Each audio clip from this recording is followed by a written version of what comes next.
नमस्कार दोस्तों। अरावली सिर्फ पहाड़ों की एक श्रृंखला नहीं बल्कि राजस्थान की पर्यावरणीय रीढ़ है। लेकिन आज यही अरावली राजनीति के सबसे बड़े अखाड़े में तब्दील हो चुकी है। एक तरफ भाजपा सरकार का दावा है कि अरावली पहले से ही संरक्षित और आरक्षित है और कांग्रेस का आंदोलन महज पाखंड है। सीएम और डिप्टी सीएम से लेकर मंत्रियों तक का कहना है कि कांग्रेस शासन में लीज बांटकर अरावली का खोखला किया गया है, जबकि मौजूदा सरकार वन और पर्यावरण संरक्षण को सर्वोच्च प्राथमिकता दे रही है।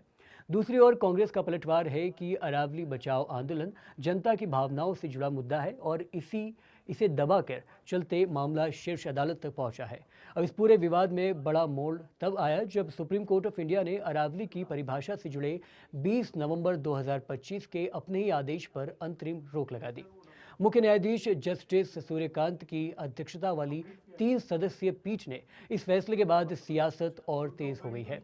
तो सवाल साफ है, क्या अरावली वाकई पहले से पूरी तरह सुरक्षित है या फिर ये लड़ाई पर्यावरण की नहीं राजनीति की है? और आज की डिबेट इसके साथ हमारे साथ जुड़ रहे हैं भाजपा प्रवक्ता राजकुमार शर्मा जी और कांग्रेस प्रवक्ता राजकुमार शर्मा जी। सबसे अनोखी बात यह है कि आज भाजपा प्रवक्ता और कांग्रेस प्रवक्ता दोनों का ही नाम राजकुमार शर्मा जी है। तो आपका सबसे पहले पंजाब केसरी राजस्थान में दोनों का बहुत बहुत स्वागत है। शुरुआत करेंगे भाजपा प्रवक्ता राजकुमार शर्मा जी से। राजकुमार जी, लगातार विपक्ष द्वारा विरोध किया जा रहा है और विरोध बड़े ही व्यापक और भव्य तरीके से किया जा रहा है अरावली को लेकर। इसके बावजूद भी लगातार सरकार अपने जो फैसला है उस पर टिकी हुई है। क्या कुछ कहना चाहेंगे? पहले आपकी प्राथमिक प्रतिक्रिया समझ लेते हैं। जी राजकुमार जी। सौरभ जी, ये जो कांग्रेस का जो विरोध प्रदर्शन है ये जनता के साथ झूठा और छलावा है। झूठ और छलावा है। देखिए कांग्रेस क्या है, कांग्रेस मृत हो चुकी है और वो इसमें अरावली का जो मुद्दा है इसमें वो प्राणवायु ढूंढ रही है कि कैसे करके वो जीवित हो जाएं और लोगों के बीच चले जाएं। आपको ये पता होना चाहिए, पूरी जनता को ये पता है कि अरावली को मिटाने का काम, अरावली को तोड़ने का काम, अरावली के अस्तित्व को खत्म करने का काम गहलोत जी की सरकार में 2003 में हुआ था। इन्होंने बाकायदा इसकी तकनीकी परिभाषा बनाई और उसके आधार पर इन्होंने फरवरी 2009 में सुप्रीम कोर्ट में एफिडेविट दिया और कहा कि अरावली वो अरावली माना जाएगा जो 100 मीटर से ऊंचे जमीन से 100 मीटर ऊंचे पहाड़ों को अरावली माना जाएगा। और इनके एफिडेविट के आधार पर वहां इनके जो एडवोकेट्स थे उन्होंने कमजोर पैरवी की और सुप्रीम कोर्ट का उस पर निर्णय आया। जब निर्णय आया तो इन्होंने इसको लोगों के बीच में प्रोपोगंडा फैलाया कि हम अरावली बचाना चाहते हैं, जबकि प्रोपोगंडा अरावली बचाने का नहीं है, ये कांग्रेस बचाने का प्रोपोगंडा था। समझ गया और आपकी बात में कांग्रेस प्रवक्ता राजकुमार शर्मा जी तक पहुंचा भी दूंगा, लेकिन उसके बाद आपकी सरकार ने क्या किया ये सवाल बनता है, जो इसका उत्तर आप दीजिए। हमारी सरकार ने, आपको बता दूं, हरित अरावली विकास परियोजना के नाम पर 250 करोड़ रुपए देने का तो ऐलान किया। हमारी सरकार ने पहली बार राजस्थान के इतिहास में, पहली बार, आपने अखबार पढ़ा होगा दैनिक भास्कर, उसमें खबर आई थी, इतिहास में पहली बार परिवहन विभाग, वन विभाग, खान विभाग, पुलिस विभाग सबको एक, उसके कलेक्टर से कोऑर्डिनेटर बना के सबको एक छतरी के नीचे लिया ताकि किसी प्रकार से अरावली का खनन नहीं हो। पहली बार हुआ इतिहास में। हमारी सरकार लगातार अरावली बचाने के लिए संकल्प है। हमारी सरकार एक पेड़ माँ के नाम पर जो पर्यावरण है उसको बचाने का काम कर रही है। आपको पता होगा सुषमा स्वराज जी ने संसद में आज से बहुत पहले भाषण दिया था, हमारे दिवंगत नेता ने, कि हमारे लिए नदी, पहाड़, वन ये देवता और माँ के रूप में है, हमारे लिए हर कंकड़ शंकर है। हम उस विचारधारा के लोग हैं। राजकुमार शर्मा जी, आपके पास चलते हैं। जी बिल्कुल, मैं आपकी बात समझ भी गया। एक बार वापस आपके पास लौटूंगा तमाम सवालों के साथ, लेकिन फिलहाल कांग्रेस प्रवक्ता राजकुमार शर्मा जी के पास चलते हैं। राजकुमार जी, आपने सुना क्या कुछ कहा गया है? स्वाभाविक रूप से अगर संक्षिप्त में मैं कहूं तो पर्यावरण प्रेमी है भाजपा पार्टी। लगातार अरावली को संरक्षित करने का कार्य लगातार उनके द्वारा किया जा रहा है, लेकिन जो तमाम सारे सवालिया निशान है वो कांग्रेस की कार्यशैली पे है, कांग्रेस पार्टी के दौर के कार्यकाल पे है। क्या कुछ कहना चाहेंगे? एक बार जवाब में अपनी बात रखिए। जी सौरभ जी, सबसे पहले तो पंजाब केसरी चैनल के ऊपर मैं सुप्रीम कोर्ट का आभार प्रकट करता हूं कि आज उन्होंने पर्यावरण प्रेमियों की और अरावली के जो हजारों लाखों गांव जो उसमें बसे हुए थे, जो मंदिर मस्जिद बसे हुए थे, उनको बचाने के लिए जो आदेश दिया है, वो भारतीय जनता पार्टी की राजस्थान की सरकार, दिल्ली की सरकार, हरियाणा की सरकार और केंद्र की सरकार के ऊपर बहुत बड़ा तमाचा है। ये वो भारतीय जनता पार्टी है जो अरावली की आड़ में, पर्यावरण की आड़ में केंद्र सरकार जो सुप्रीम कोर्ट के जो आदेश था 20 नवंबर का, उसकी आड़ में ये हिंदुस्तान के, राजस्थान के लोगों की सांस छीनने जा रही थी। ये जो अरावली है, ये विकल्प नहीं संकल्प होना चाहिए। Bharatiya Janata party supreme court की आड़ में विकल्प ढूंढ रही थी, किस तरीके से अपने उद्योगपति मित्रों को अपनी सरकार के मित्रों को खनन का आदेश दे करके ये राजस्थान के लोगों की सांस छीनने का काम भारतीय जनता पार्टी की सरकार करने जा रही थी। ये तो पर सुप्रीम कोर्ट का भला सूबे हो। के मुखिया तो खुद ये स्वयं कहते हैं कि हम अरावली कटने नहीं देंगे। जी। सूबे के मुखिया की सुन कौन रहा है यहाँ पे? हम्म। अभी 4 दिन पहले अखबार में एक स्टोरी पड़ी थी, सूबे के मंत्री और कलेक्टर भिड़ रहे थे आपस में। कलेक्टर कहते हैं हम आपकी नहीं सुनेंगे, सीएस कहते हैं हम आपकी नहीं सुनेंगे। तभी तो सीएस को दोबारा दिल्ली बुलाया है और दिल्ली से नए सीएस भेजे हैं। तो राजस्थान के मुख्यमंत्री की सुन कौन रहा है यहाँ पर? मंत्रियों की सुन कौन रहा है? विधायकों की सुन कौन रहा है? या तो बंदरबांट चल रहा है सौरभ जी। कांग्रेस का आड़ लेके, सुप्रीम कोर्ट की आड़ लेकर के और खानों को खा जाओ और खा खा के अपने उद्योगपति मित्रों को और मजबूत कर दो, क्योंकि 3 साल बाद चुनाव आने वाले हैं। ठीक है, मैं समझता हूं राजकुमार जी, लेकिन भाजपा का तो स्पष्ट आरोप यह है कि आपके कार्यकाल के समय ही ये 100 फीट वाली या 100 मीटर वाली जो परिभाषा है वो लाई गई थी। जी, इसमें आपका भी योगदान है। सौरभ जी हमने सुप्रीम कोर्ट में एप्लीकेशन लगाई थी, सुप्रीम कोर्ट ने हमारी एप्लीकेशन को खारिज कर दिया था। और अब 2024 में उसी सुप्रीम कोर्ट ने उसी के ऊपर इनके पक्ष में आदेश दिया है। और जब सुप्रीम कोर्ट को लगा कि हमसे कोई त्रुटि हो गई है, मानवीय आधार पर कोई गलती हो गई है, तो सुप्रीम कोर्ट ने आज स्वयं ने दोबारा 20 नवंबर के जो आदेश था उसके ऊपर स्टे लगाया है। और भारतीय जनता पार्टी की सरकार आ रहे हैं कि वो सुप्रीम कोर्ट की आड़ में रोटियां सेकने जा रहे थे अपने खनन मित्रों को लाभ देने के लिए, अब खनन मंत्रियों को लाभ देने के लिए, अपने खनन नेताओं को लाभ देने के लिए, अब अपने खनन एमएलए को लाभ देने के लिए सुप्रीम कोर्ट का आड़ लेकर करके आगे बढ़ रहे। राजस्थान की जनता का भला हो, ये तो दिल्ली की, हरियाणा की जनता का, गुजरात की जनता का भला हो। इन्होंने बहुत तेजी से एक अभियान चलाया कि अरावली पे लगातार विरोध में जो आप योगदान दे रहे हैं, कहीं ना कहीं कांग्रेस की तरफ से भी राजनीतिक रोटियां ही सेकी जा रही है अरावली को लेकर। सौरभ जी, कांग्रेस पार्टी रोटियां नहीं सेक रही है। कांग्रेस पार्टी तो अपना विपक्ष का धर्म निभा रही है, चाहे वो दिल्ली हो, चाहे हरियाणा हो, चाहे गुजरात हो, चाहे राजस्थान हो। और 90% अरावली तो राजस्थान को नुकसान दे रही है।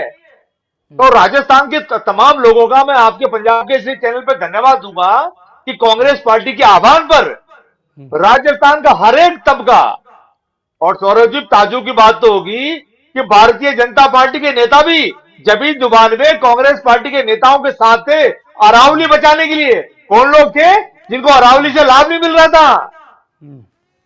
सत्ता की जो मलाई जिनको नहीं मिल पा रही है वो कांग्रेस पार्टी के साथ थे। और अरावली के मुद्दे पर आज सुप्रीम कोर्ट का कांग्रेस पार्टी की ओर से बहुत बहुत आभार है और बहुत बहुत धन्यवाद है। ठीक है, बीजेपी प्रवक्ता राजकुमार शर्मा और अब सुप्रीम कोर्ट को सौरभ जी पता चलेगा जी, मैं जब 21 जनवरी को जब हम हलफनामा पेश वापस करेंगे ना, आऊंगा। जवाब देंगे, तभी उनको पता चलेगा।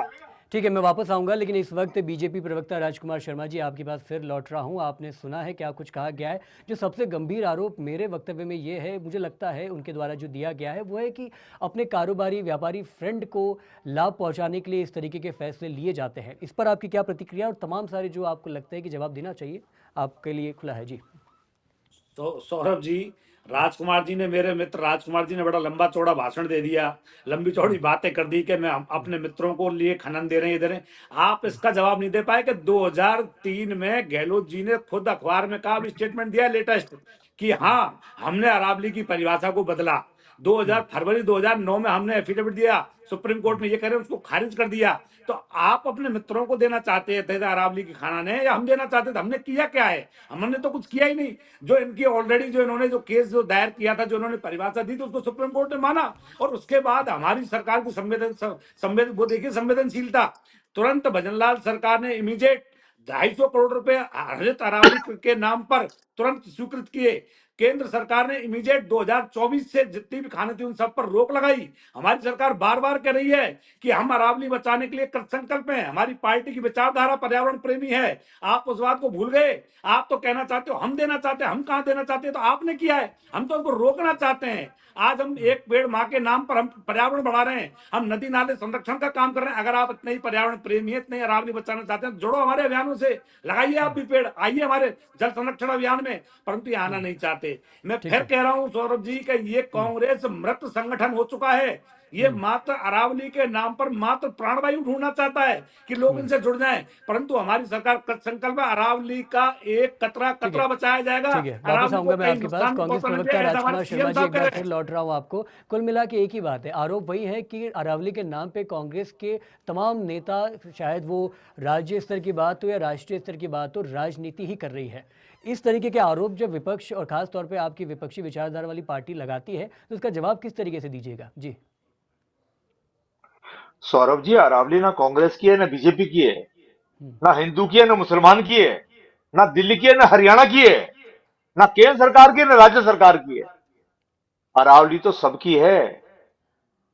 लाखों करोड़ों जीव जंतु पलते हैं। एक माँ पेड़ के एक नाम। सौरभ जी, जयपुर के अंदर हजारों 200 साल पुराने 300 साल पुराने पेड़ों को काट रही है। हम्म। ये बीजेपी के लोग बातें बहुत बड़ी बड़ी करते हैं सौरभ जी। हम्म। ये दुनिया की सबसे बड़ी मशीन है झूठ बोलने की, आंकड़े पेश करने की, झूठ बोलने की, लोगों को बरगलाने की। बड़ी बड़ी बातें करते थे, खाऊंगा ना खाने दूंगा, और अरावली को खाने चले थे। ये तो सुप्रीम कोर्ट का भला हो, राजस्थान के जनमानस का भला हो कि कांग्रेस पार्टी के एक आह्वान पर पूरा राजस्थान टूट पड़ा, और राजस्थान के लोगों ने कहा, चाहे किसी भी जाति और धर्म से आते हो, किसी भी पॉलिटिकल पार्टी से आते हो, कि अरावली के साथ, अरावली के मुद्दे को लेकर के, अरावली को बचाने के लिए हम सब कांग्रेस पार्टी के साथ खड़े। सुप्रीम कोर्ट को भी लगा ये भारतीय जनता पार्टी की सरकार अगर थोड़ी बहुत भी ढील दे दी गई 10-5 दिन की भी, तो ये पूरी अरावली को खा जाए। माननीय मंत्री जी आते हैं, जहां से वो चुनकर गए, और जहां से राजस्थान के मुख्यमंत्री आते हैं, पांडुपोल के हनुमान जी भी हम्म। अरावली के ऊपर ही बैठे हुए हैं, अरावली की गोद में हैं। दामोद वाले हनुमान जी, यहाँ भी चोमू पहले 2 दिन पहले दंगा हुआ है, वहां पर भी सामोद वाले हनुमान जी अरावली की पहाड़ी में बैठे हुए हैं। उसका राज, जहां से मंत्री जी ठीक का है जन्म हुआ है, उस इलाके के अंदर जहां से पले और बड़े हुए हैं, पढ़े हैं, ठीक है ठीक है। वो सब भी राजकुमार जी कुछ अरावली बोलना की चाह रहे गोद में थे? ही आता है उसका राज भी। जी, राजकुमार जी कुछ हिंदुस्तान का बोलना चाह रहे सबसे थे, भाजपा प्रवक्ता राजकुमार जी कुछ बोलना चाह रहे थे। जी, राजकुमार जी बताइए। मैं तो ये कहना चाह रहा हूं कि राजकुमार जी क्या डिबेट से, जो विषय है डिबेट का, उससे इतर बात कर रहे हैं, बात ये नहीं कर पा रहे हैं, इसका जवाब ये नहीं दे पा रहे हैं कि कांग्रेस सरकार ने 100 मीटर की परिभाषा क्यों सुप्रीम कोर्ट में पेश की, क्यों अपने एडवोकेट्स के माध्यम से बताया कि अरावली वही मानी जाएगी जो 100 मीटर से अधिक है। बात ये कर रहे हैं कि पांडुपुल हनुमान जी हमारे श्रद्धेय हैं, सामोद वाले वीर हनुमान जी हमारे श्रद्धेय हैं, स्वयं गिरिराज पर्वत जिनके सीएम साहब अनन्य भक्त हैं, सीएम साहब ने कहा मैं गिरिराज जी को पूछता हूँ, विजयदास बाबा जी ने आत्मदाह किया था अरावली को बचाने के लिए, कांग्रेस की सरकार में तभी लोग कहां चले गए थे। आज बात अरावली बचाने करते, जब हमारी सरकार कह रही है कि अरावली को कोई नुकसान नहीं पहुंचाना जाएगा, ऑथेंटिक रूप से सरकार का स्टेटमेंट आ रहा है, फिर कौन सा आंदोलन करना चाह रहे हो आप? क्या 5 गाड़ियों को पतवा लेने से अरावली बचाओ, अरावली बचा सकते हो आप तो ये बताइए, आपने आज तक अरावली बचाने के लिए अपनी सरकारों में क्या कदम उठाए? आप ये क्या कहना चाहते हो, जनता को बरगलाना चाहते हो मीडिया के माध्यम से जनता की? आप तो ये बताओ कि आपने अरावली बचाने के लिए क्या प्रयास किया और हम क्या प्रयास करें। हमने 250 करोड़ रुपए अभी लेटेस्ट हर अरावली के नाम पर स्वीकृत किए हैं। हम लगातार अरावली बचाने के लिए जल संरक्षण अभियान चला रहे हैं। हम लगातार अरावली के लिए हमने जितने भी खनन पट्टे थे 2024 में सारे नष्ट कर दिए हैं। 29 ठीक है दिसंबर से 15 जनवरी तक विशेष हमने अरावली को बचाने के लिए अभियान चलाए हैं। हमने सारे डिपार्टमेंटों को एक छतरी के नीचे लिया है। ऐसा थोड़ी होता है एक छत के नीचे सारे डिपार्टमेंट आ गए। अरावली बचाने का हम लगातार काम कर रहे हैं। हमारी सरकार आधिकारिक रूप से बयान जारी कर रही है कि अरावली को हम कोई नुकसान नहीं होने देंगे। सुप्रीम कोर्ट का धन्यवाद है कि उन्होंने भी हमारे पक्ष ठीक में, है। जो हमारी मंशा थी, कांग्रेस उसके पक्ष प्रवक्ता में निर्णय राजकुमार दिया है। शर्मा जी, इसलिए आपका इसको आखिरी बयान बिना लेंगे और राजनीतिक उसके बाद इस प्रोपेगेंडा पूरी नहीं बनाया चर्चा को जाए। समाप्त करेंगे, क्योंकि हमारे पास एक तय समय सीमा है जिससे हम थोड़ा सा आगे बढ़ गए हैं। तो कांग्रेस प्रवक्ता राजकुमार शर्मा जी का आखिरी स्टेटमेंट के साथ इस पूरे संवाद को समाप्त करेंगे। जी, राजकुमार जी अपनी बात संक्षिप्त में रखने का प्रयास कीजिएगा। जी। सुप्रीम कोर्ट का आभार है। गुजरात, हिंदुस्तान, आज अरावली और भारतीय की और राजस्थान की सरकार से भी निवेदन है कि जब भी सुप्रीम कोर्ट में 21 जनवरी को आप जाएं, मेहरबानी करके अरावली के पक्ष में अपना बयान दें तो ज्यादा बेहतर होगा। राजस्थान का नागरिक और हिंदुस्तान का नागरिक आपको आशीर्वाद देगा।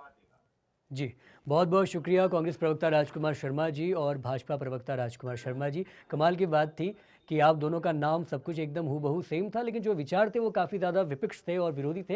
ऐसे में पंजाब केसरी राजस्थान का प्रयास था कि अरावली के इस मुद्दे को तफसील अंदाज में न सिर्फ समझे बल्कि आपको भी समझाए, और जो भी मुख्य बड़ी राजनीतिक पार्टियां हैं उनके प्रवक्ताओं से संवाद करके, साक्षात्कार करके ये समझे कि आने वाले वक्त में राजस्थान की राजनीति में क्या कुछ आमूलचूल परिवर्तन देखने को मिल सकते हैं। बाकी पंजाब केसरी राजस्थान लगातार प्रदेश भर की तमाम छोटी बड़ी खबरों को आपको यूं ही पहुंचाता रहेगा। देखते रहिए पंजाब केसरी राजस्थान। बहुत बहुत शुक्रिया।